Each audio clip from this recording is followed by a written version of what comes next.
మన చిన్నప్పుడు పల్లెటూరులో దొరికిన పాలు ఇప్పుడు సిటీలో దొరకటం లేదు. మా ఇంట్లో దీని గురించి మాట్లాడుకుంటున్నప్పుడు కంట్రీ డిలైట్ గురించి తెలిసి ఉన్నత ప్రమాణాలు ఉన్న ల్యాబ్స్ లో టెస్ట్ చేయించి రోజు రిపోర్ట్స్ ని యాప్ లో అప్డేట్ చేస్తారు. వాళ్ళ విధానాలు చూసి సంతృప్తి చెంది ఇలా రికమెండ్ చేస్తున్నాను. ఇప్పుడే కంట్రీ డిలైట్ యాప్ ని డౌన్లోడ్ చేసుకోండి. Download the Country Delight app now. దక్షిణాదికి అన్యాయం జరుగుతుంది జనాభా లెక్కల ప్రకారంగా అన్నది పెద్ద ఎత్తున ప్రచారం జరుగుతున్న అంశం. అంటే జనాభా లెక్కల ప్రకారం అన్యాయం కాదు, జనాభా లెక్కల వల్ల జరిగే application of the population data sir. ఎందుకంటే మనకు జనాభా ద్వారా రెండు డైమెన్షన్స్ ఉంటాయి, ఒకటి ఎకనామిక్, రెండు పొలిటికల్. ఎకనామిక్ డైమెన్షన్ ఏంటంటే కేంద్ర ప్రభుత్వ నిధులు రాష్ట్రాలకు కేటాయించేటప్పుడు ఫైనాన్స్ కమిషన్ ఒక ఫార్ములా ఉంటుంది. ఆ ఫార్ములాలో పాపులేషన్ కూడా 15% వెయిటేజ్ ఉంటుంది. అలాగే ఏ రాష్ట్రంలో ఎన్ని ఎంపీ సీట్లు ఉండాలి అనే అంశానికి కూడా జనాభా ప్రాతిపదిక. అందువల్ల జనాభా అటు కేంద్రం నుంచి నిధులకు ప్రాతిపదిక, లోక్సభ సీట్లకు ప్రాతిపదిక. ఓకే. అందువల్ల ఇప్పటి వరకు 1971 జనాభా లెక్కల్నే ప్రాతిపదికగా తీసుకొని అటు కేంద్రం నుంచి నిధుల కేటాయింపుకైనా ఇటు నియోజకవర్గాల పునర్విభజనకైనా 1971 సెన్సెస్నే ప్రాతిపదికగా తీసుకున్నారు. ఎందుకు అంటే 71 తర్వాత కుటుంబ నియంత్రణ అనేది దేశంలో మొదలైంది ఒక యుద్ధ ప్రాతిపదిక మీద. అప్పుడు సౌత్ ఇండియన్ స్టేట్స్ కొన్ని అభ్యంతరాలు లేవనెత్తాయి. మేము ఒక జాతీయ లక్ష్యమైన జనాభా నియంత్రణకు దోహదం చేస్తుంటే మమ్మల్ని ఎకనామిక్గా పొలిటికల్గా పనిష్ చేయడం ఏంటి అని ప్రశ్న రైజ్ చేశారు.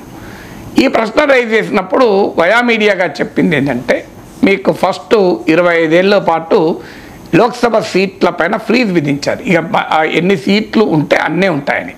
ఇది 2001లో అయిపోయింది. 76లో ఈ ఫ్రీజ్ విధించారు. 76లో లోక్సభ సీట్లను రాష్ట్రాల వారిగా కేటాయించినప్పుడు 71 సెన్సస్ ప్రాతిపదికగా కేటాయించారు. సో దాన్ని 25 ఇయర్స్ వరకు లోక్సభ సీట్లను మేము పెంచాము అని ఒక నిర్ణయం తీసుకున్నారు. 2001లో వాజ్పేయి ప్రభుత్వం ఉండగానే మరో 25 ఇయర్స్ దాన్ని ఎక్స్టెండ్ చేశారు. అంటే ఇప్పుడు 2026లో డీలిమిటేషన్ వస్తుంది. 2026లో వచ్చే డీలిమిటేషన్కు ప్రాతిపదికగా ఇప్పుడు మళ్ళీ 2025లో జనాభా లెక్కలు జరుగుతున్నాయి.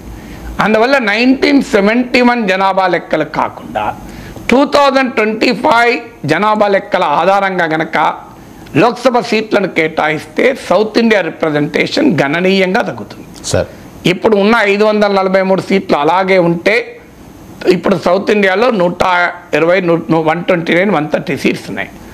ఇవి 104 పడిపోతాయి ఒక అంచనా, కార్నీజీ ఫౌండేషన్ వాళ్ళు జరిపిన రీసెర్చ్ ప్రకారం. అదే మీకు ఒక ఉత్తరప్రదేశ్లోనే 46 సీట్ల పైగా పెరుగుతుంది. అంటే ఇప్పటికే సౌత్ ఇండియా పొలిటికల్గా మార్జినలైజ్. రేపు 2026లో కనుక డీలిమిటేషన్ చేపడితే తాజా జనాభా లెక్కల ఆధారంగా సౌత్ ఇండియా రిప్రజెంటేషన్ భారీగా పడిపోతుంది. అప్పుడు వ్యతిరేకత రాకుండా ప్రభుత్వం ఏం చేసే ఆలోచనలో ఉంది అంటే సీట్లు పెంచుతారు. అందరికీ పెంచి ఏం చేస్తారు, మనకు సౌత్ ఇండియన్ స్టేట్స్కు 2, 3 పెరిగితే యూపీకి, బీహార్కు 40-50 పెరుగుతాయి.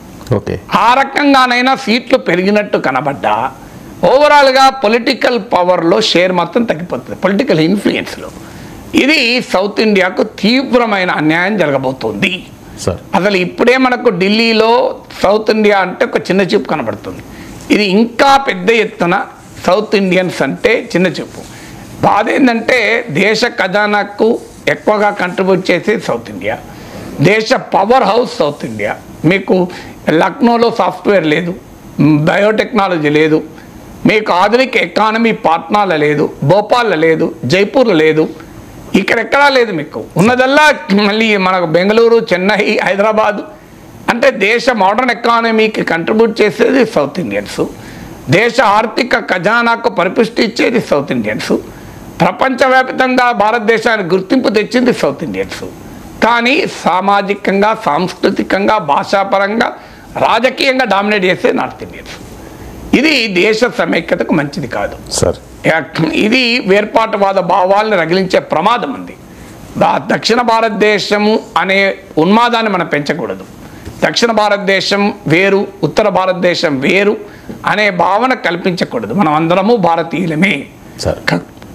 ఖచ్చితంగా ఉత్తరాదిలో ఉన్న వెనుకబాటుతనాన్ని తగ్గించేందుకు దక్షిణాది ప్రజలకు కూడా సహకరించాల్సిందే. ఎందుకంటే దేశ రక్షణకు ఇప్పుడు మీకు ఉత్తరాది వాళ్ళ సైన్యంలో ఎక్కువ మంది ఉంటారు, మరి వాళ్ళు రక్షించడం లేదా మనను. అందువల్ల అలా భారతదేశము అన్న భావనే మనను కలుపుతుంది, అందులో డిస్ప్యూట్ లేదు.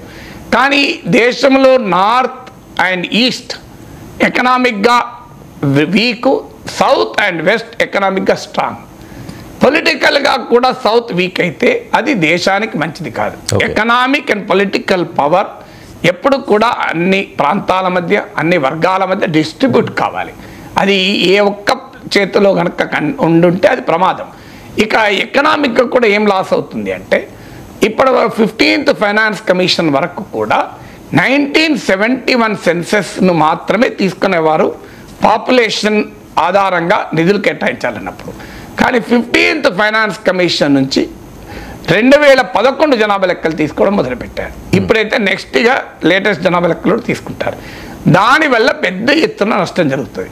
ఒకవైపు ఏమో సౌత్ ఇండియాకు జనాభాలో వస్తున్న మార్పుల వల్ల భారం పెరుగుతుంది. ఎందుకంటే ఇప్పుడు మనకు 2.1 ఇది రిప్లేస్మెంట్ రేట్ అంటారు. రిప్లేస్మెంట్ అంటే జనాభా స్థిరంగా ఉంటుంది. 2.1% టోటల్ ఫెర్టిలిటీ రేట్, సంపూర్ణ సంతాన సాఫల్య రేటు. అంటే సగటున ఒక కపుల్ 2.1 చిల్డ్రన్ కనుక ఉంటే 2.1 ఎట్లుంటారని మీరు అనొచ్చు. అంటే అర్థం 10 మంది ఉంటే 21 పిల్లలని అర్థం. అది నేను ఎవరైతే చెప్తున్నా.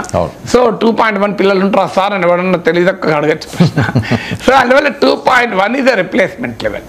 దేశంలో ఉన్న ఎవరేజ్ 2.3, 2.2, 2.3 ఉంది. కానీ మీకు సౌత్లో 1.8 ఉంది, మీకు అదే బీహార్లో 3 ఉంది. సో దీనివల్ల ఏం జరుగుతుంది అంటే, జనాభా తగ్గించిన రాష్ట్రాలేమో కేంద్రం నుంచి తక్కువ నిధులు పొందుతాయి, జనాభా తగ్గించడంలో విఫలమైన రాష్ట్రాలేమో ఎక్కువ నిధులు పొందుతాయి. మీకు ఉదాహరణే 5 సౌత్ ఇండియన్ స్టేట్స్ కలిపి ఫైనాన్స్ కమిషన్ ద్వారా 28,152 28,152 కోట్లు వస్తే, ఒక్క ఉత్తరప్రదేశ్కు 31,962 crores 31,962 కోట్లు వచ్చాయి. ఇది అంగీకరించుదామా? సొమ్మొకటిది సోకొడిది కాదా ఇది? పోనీయండి, నిజంగానే ఏ అరుణాచల్ ప్రదేశ్ లాంటి రాష్ట్రం ఉంది, జమ్మూ కాశ్మీర్ లాంటి రాష్ట్రం ఉంది, దేశ రక్షణ కొరకు మూల్యాన్ని చెల్లిస్తోంది కాశ్మీర్. అలాగే అరుణాచల్ ప్రదేశ్ ఉంది, నైసర్గికంగా భౌగోళికంగా అక్కడ ఇబ్బందులు ఉన్నాయి. అలాంటి రాష్ట్రాలు మనం ఖర్చు పెట్టుకోవాలి, తప్పదు. కానీ ఉత్తరప్రదేశ్, బీహార్ లాంటి రాష్ట్రాలు అభివృద్ధి కాకపోవడానికి కారణం భౌగోళిక నైసర్గిక కాదు, అక్కడున్న రాజకీయ సంస్కృతి, అక్కడున్న అవినీతి, అక్కడ నాయకత్వంలో ఉన్న పాలనా వైఫల్యం కదా. ఏ పాటలీపుత్రం బీహార్ మగధ సామ్రాజ్యం నుంచి మొదలుకొని నలంద లాంటి ఒక గొప్ప విశ్వవిద్యాలయాలు ఉన్న ప్రాంతం, అది మామూలు ప్రాంతం కాదు. అది ఇవాళ బీహార్ ఇట్లా నాశనం చేశారు రాజకీయ నాయకులు. బీహార్ ఇదే విజ్ఞాన భాండాగారం, బీహార్ జ్ఞాన భాండాగారం కదా. అలాంటి ఒక గొప్ప ప్రాంతాన్ని మీ రాజకీయ ఆ సంస్కృతి వల్ల సర్వనాశనం చేసి ఆ భారాన్ని మమ్మల్ని మొయ్యమంటే మేము ఎందుకు మొయ్యాలి? నిజంగానే అందుకే అరుణాచల్ ప్రదేశ్, ఈశాన్య రాష్ట్రాలు ఉన్నాయి, తప్పనిసరిగా మనం ఖర్చు పెట్టుకోవాలి వాళ్ళకి. ఎందుకంటే అక్కడున్న భౌగోళిక పరిస్థితులు అట్లాంటివి. అది మన దేశంలో భాగంగా మనం వాటిని పోషించాల్సిన బాధ్యత మనకు ఉంటుంది. అంటే నేచురల్గా ఒక ప్రాంతానికి ఇబ్బందులు ఉంటే ఎదుటి వాళ్ళు పోషించాలి. కానీ నువ్వు నిజంగానే ఒక ఇంట్లో ఒక బిడ్డకు ఉద్యోగం రాదు, అన్న సంపాదిస్తుంటాడు, తమ్ముడు ఉద్యోగం రాదు, తమ్ముడు కష్టపడుతుంటాడు కానీ ఇంకా రాదు. ఏ అన్న ఫీల్ కాడు, వదిన ఫీల్ కాదు. ఆ మరిదికి ఇవాళ కాకపోతే రేపు వస్తుంది అంటుంది వదిన. కానీ అన్న కష్టపడుతుంటాడు పొద్దుందాకా తెల్లందాకా, ఈ తమ్ముడు తిరిగి అటు ఇటు తిరుగుతుంటాడు చదవకుండా, ఏ పని చేయకుండా. అప్పుడు అన్న వదిలి మేము ఎందుకు ఖర్చు పెట్టాలి? అన్న వదిన అని అడుగుతుంది. అంటే ఇలా మనం వారికి మరిదికి పోషించుకుంటూ పోతే ఇంకా బాధ్యత రహితంగా అవుతారని అన్నరా. సో అందువల్ల నేచురల్ ప్రాబ్లం ఉంటే పోషించాలి. ఇదేం రాజకీయం అండి? ఉత్తరప్రదేశ్, బీహార్ వాళ్ళు వాళ్ళ పనికిమాల పొలిటికల్ కల్చర్ వల్ల వాళ్ళ ఎకానమీ డెవలప్ కాక, వాళ్ళ చదువు చెప్పక, పాలన ఘోరంగా ఉండి అవినీతిలో కూరుకుపోయి వాళ్ళు నాశనం చేసుకుంటే దాని భారాన్ని మనం ఎందుకు మోయాలి అంట నేను.